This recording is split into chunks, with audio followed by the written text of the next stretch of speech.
आग में झुलसता गाजा और आगे बढ़ती इजरायली सेना। हर धमाका, हर चीख, इजरायली टैंकों की परछाई में दब गई जिंदगी। 77% जमीन पर कब्जा और बाकी पर बर्बादी का सिलसिला है जारी। आसमान से बरसते बम, जमीन पर तबाही का तांडव। हमास के दावे लेकिन हकीकत, हर तरफ मौत का है मातम। और अब हाउटी मिसाइलें भी इजराइल के आसमान पर दस्तक दे रही हैं। आपको बताते चले कि गाजा की जमीन अब युद्ध का मैदान बन चुकी है। इजरायली सेना लगातार हमले करते हुए आगे बढ़ रही है।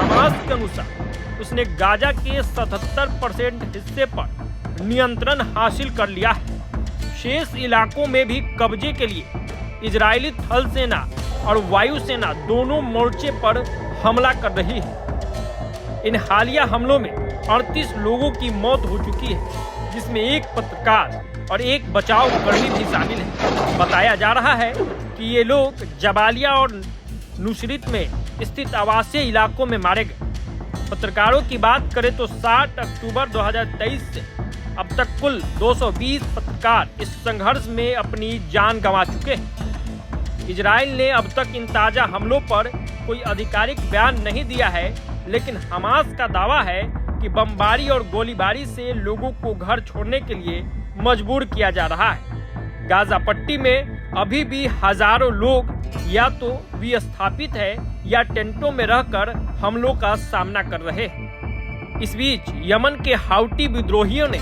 एक बार फिर इजराइल की ओर मिसाइलें दागी। मिसाइल ने 2000 किलोमीटर से अधिक की दूरी तय की, लेकिन इजरायली डिफेंस सिस्टम ने उसे हवा में ही नष्ट कर दिया। अक्टूबर 2023 से हाउटी गुट लगातार हमास के समर्थन में इजराइल पर मिसाइल हमले कर रहा है। हाल ही में एक मिसाइल तेल अवीव एयरपोर्ट पर भी गिरी थी, जिसमें कुछ लोग घायल हो गए थे। गाजा में हालात बेहद चिंताजनक है। इजरायली हमले तेज हो चुके हैं और आम लोगों की जिंदगी खतरे में है। पत्रकारों और राहत कर्मियों की मौतें इस संघर्ष की विभीषिका को बयां कर रही। अंतर्राष्ट्रीय स्तर पर चिंता बढ़ रही है, लेकिन युद्ध थमने के आसार दिख नहीं रहे। अब निगाहें इस बात पर टिकी है कि क्या कोई कूटनीतिक हल निकाला जाएगा या स्थिति और भयावह हो जाएगी और मौत का तांडव, मौत का खेल जारी रहेगा।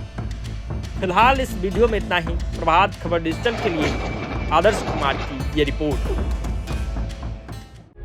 प्रभातखबर.com, विश्वास वही, रफ्तार नहीं।